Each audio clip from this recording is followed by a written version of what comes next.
I keep thinking we haven't had it all, and then something else happens. We've had even more.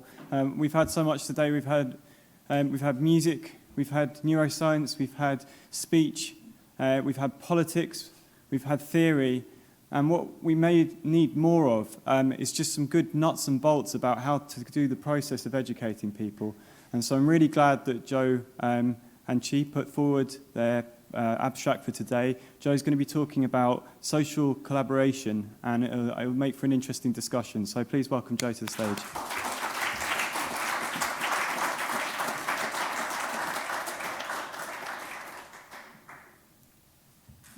Good afternoon. I'm going to try not to take it personally that I'm last again this year, as I was last year and the year before. So I'm just not going to take it personally. And I would love to believe that you're saving the best till last, but I just know that most of you are now heading off to TCR, and that's the real reason. And before I start, I would just, as an aside, like to thank everybody that supported me on my recent stroll across Hadrian's Wall. It was 85 miles, which I completed over 6 days. I managed to raise over £1,600 for combat stress, which was very nice, thank you.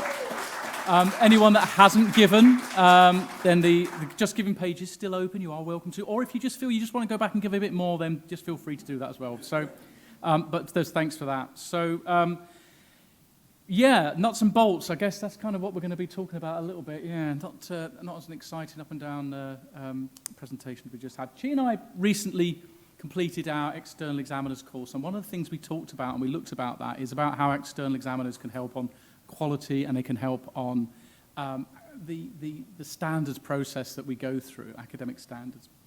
And it's really interesting that when we considered how we go about formulating our assessments and formulating our modules, I know for many of you here, this is kind of your nuts and bolts as well as mine, that we understand that process, but some people won't, that when we come to write a module, you know, we often just, in law, have something interesting we want to say, perhaps not as interesting as Ali was saying, but we need more radical kind of pedagogies there. But then we think about how we're going to assess our students, which again is imposed upon us often, and we think about how that assessment process is going to take place, what the learning objectives are.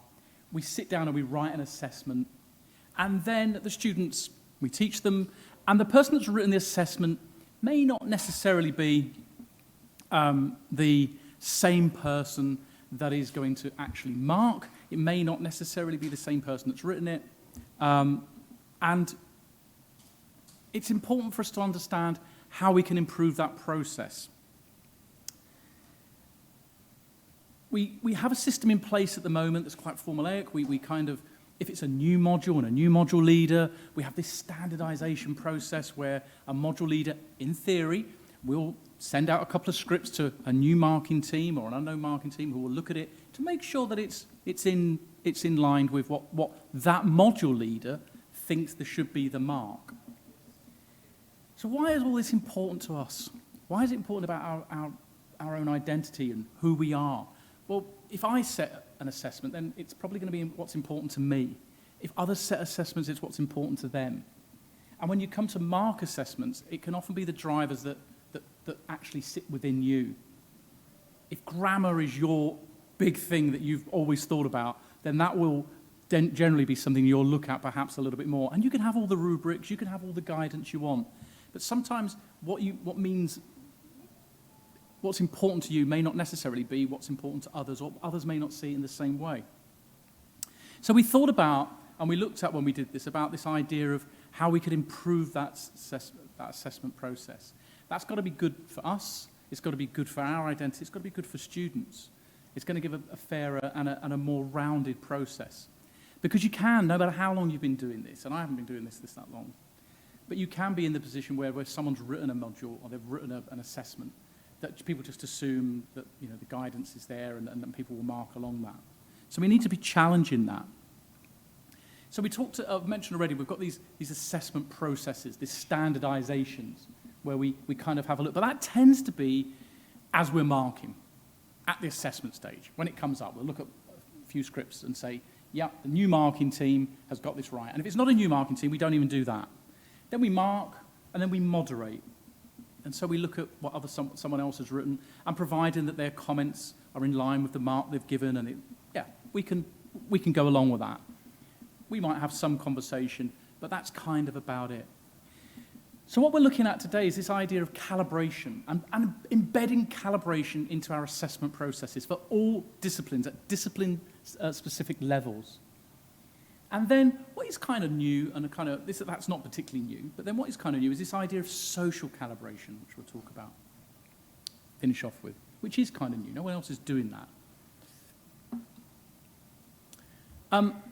If you have Menti and you want to join in with this, then please use that code. It did work when I tried it yesterday. Who knows today? My luck with Menti. And if you want to have a look at that and just put in to Menti some of your ideas there, you should be able to see it. It should be self-explanatory. I can't look at Menti at the moment, but feel free to do that.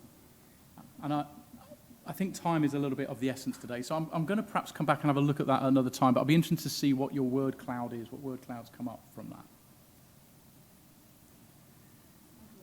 Is it not working? No, good. We'll move on. Don't worry. That's good. Technology worked yesterday. Okay. So things that you might find. Let's just have one I prepared earlier in the kitchen. Just take it out the drawer. Here we go. There's one cooked 20 minutes earlier. So what kind of things might you find important? Good grammar. Good grammar, good grades? No. But we have a theory, we have an ideology of looking for meaning in words, looking for what is it the student is saying. But at what point do we draw a line there? Are we looking for meaning? Are we giving meaning? If we've said to a student, if a student has written, I get up to these traffic lights and I turn left and I keep driving, but you know from the map that the student has, if they turn left, they go over a cliff. So do you say, well, you got that wrong? Or do you give meaning to it and say, well, actually, they probably meant turn right, not turn left? At what point are you giving meaning? What point are you actually changing what the student is saying? In some disciplines, you can get away with that a little bit. In others, you can't. And in law, often things can turn on a word and on a phrase. I recently was listening and talking to a guy who's, when he graduated and went to work for a company, his first case was about licensing and leasing in housing, and it was a multi-million-pound case that turned on one word, the meaning of one word. So sometimes when I raise my eyes when people say grammar's not important or word's not important, I sometimes think they can be. But is that my driver? I haven't got a grammar school education, so is it a driver for me? Maybe not. Is it about the strength of argument analysis? All these other things, where is it that you come from? Is it a novel approach? I would say maybe Ali wouldn't use the word novel approach, but are you looking at this from outside the box? Are you taking a different approach? What meanings are you giving to words? And are you able to demonstrate sort of wider reading? Are these things, what's important to you? And if you're then marking, how does that fit in? So each subject does have its own specifics and differences in its assessments. We can have a common assessment framework. We can have an overall strategy. But within the subject level, it can be different. And it is different.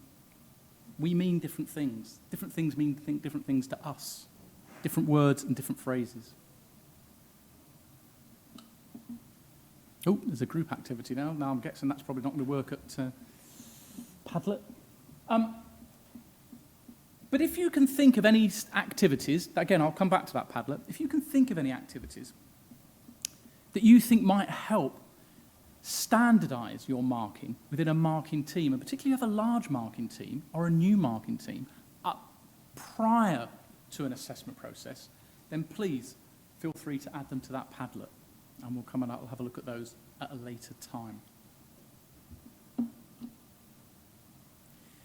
So now I want to talk about, well, what's calibration then? So calibration is a process that takes place before assessment. It should be embedded into the curriculum, embedded into our assessment processes, something that happens at subject-specific level more than one occasion a year, where you get together as a team. You look at previous work, similar to perhaps you're looking at this year, but from the body of work that you've already produced, from assessments, anonymised, very important, anonymised marking, but anonymised. And then you discuss them. And you sit down as a team and discuss how you would mark that and what mark you would give it. And I can assure you that can be quite a robust process. The pressure's off because this isn't live marking that's going ahead with all the time pressures that occur. But this is where as a team you discuss. And it can be robust, but it should also be challenging. Challenging for the person that wrote the assessment. Challenging for the team. Changing your points of view, not being fixed. So that you understand where you're giving your marks for, why you are marking in such a way, and coming to a commonality if possible, or as near possible as you can. We are not looking to develop clones. We're not looking to develop people that are just one size fits all, but a commonality, a brotherhood, an understanding within the system. And so this process of calibration within your subject is something that I'm advocating should be part of our normal assessment process.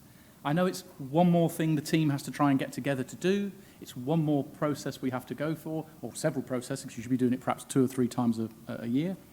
But it's absolutely worthwhile to really understand and embed the marking and assessment process. It's a calibration.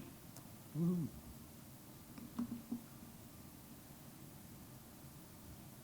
Now, normally I don't look around when I'm doing presentations, but my eyesight can't read that up here, so I have to do that. This might look a bit familiar to you, Sarah, because I stole it from the one that you did and just put my own one in it. And I really did, so I just want you to know that. I don't mind saying. But to just recap on what calibration is, subject-specific, pre-assessment marking, embedded, thinking about what's important to us, trying to seek this mutual understanding across an entire team. It's got to be robust and, but appreciative to different perspectives and methods, but trying to look for the commonalities so we understand where we're going to put our marks and how we're going to mark. So what's social calibration? Is that where we just all go down the pub and do it? Hopefully, that would be what we really want, and that would be great. Well, social calibration just really takes it one stage further. And it's great if we have a team that understands what it is that we want and how we want it. But how about a team from another institution? What do they think is important? How do our colleagues think it's important? How do people outside of Bloomsbury think? Are we off on our own little journey here, or should we be influencing and shaping the journey of others? So the idea of social calibration is to get teams together from other institutions and invite them and have the same process together to discuss what we as a discipline, as a subject, think is important.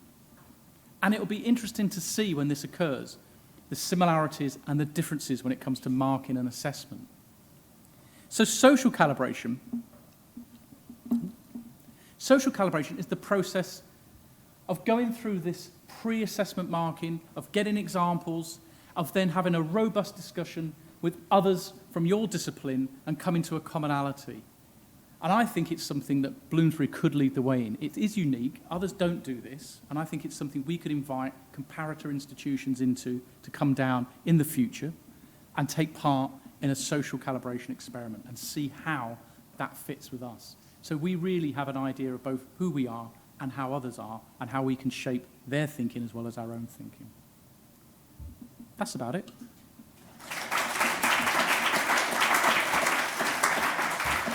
Which is interesting because I always tell my students never finish a presentation with "that's it." So always finish any questions.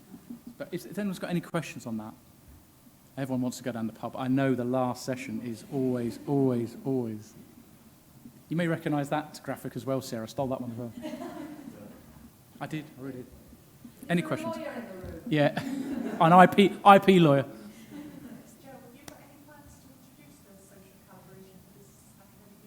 Indeed, we have. So yeah, we're going to definitely be introducing it within law, and I would like by sort of next year to have an invite to a social calibration and try and get some others to come into it, which would be interesting. Arif? I think I can hear you pretty much now, mate, to be honest. It's really about the potential for interdisciplinary learning, because I think, when I've got limited experience of this, there's one module that I want to be more in business, which is accounting students. And my experience of that is very positive. And I think the students' experience is also, I think, fairly positive. Going now for about 2 years. It's on risk. So, your accounting student will look at risk differently to a business student. Not always, but that's quite enriching for me as a teacher, because he's gone out. So my question to you is, in terms of social calibration, it would be really interesting to look at something that we do across all disciplines. It could be a topic, it could be a module, it could be something in the news that week or that month, whatever, and apply that to this social calibration. I don't know whether it would work or not, but also use that as a way to bring our students together. Because I just think, in a sense, I think we're in a particularly strong position to do that, Anna and Bashir, because we're so small. When we're a smaller place, so it's much more difficult for a, Birkbeck. But I think for us, we could. So I'd be interested in your thoughts on social calibration. I think it's a really interesting point, Aaron. I think the point of this at the moment is looking at particularly around assessment, and particularly where students would like, and we're moving towards anonymous assessments, and we're looking at that. And it's that idea of when we assess work, where are we coming from? What's mean? But I think that there is potential to look at other areas. And what's interesting, though it is designed, or it's really thought of as really subject specific, because we look at those areas. We do have some topics which are cross-divisional. So we have business and law, or finance and law, or as you say, business and finance. So it would be interesting from the marking point of view to sit and have that discussion, because it depends who marks that. Is it a business lecturer that's marking it from a financial perspective, or is it a lawyer marking it from a business perspective? And have that sit down and chat and that discussion before the pressure's on of we're marking, and actually find out what's important to us within that discipline of what we are looking for, because often we can be looking at very different things. So I think there's a lot of potential there as well. Yeah. It's interesting that Arif raised that point, which leads me to making a confession. One of such potential topics at the time, when it was trending, was the issue of Brexit. I remember I mentioned Delon having published a paper in the working paper series, and Joe, you recall that I pinged that past you, and these are very interesting topics to be explored from multi-dimensional sort of perspective. Two other potential ones are the Commonwealth and, of course, the SDGs. So you can see that interdisciplinarity, not just multidisciplinary, multi, which one is more? I don't really know. So inter or multi, as the case may be, disciplinarity. Thanks for that. Thank you. Anyone? I can see everyone wants to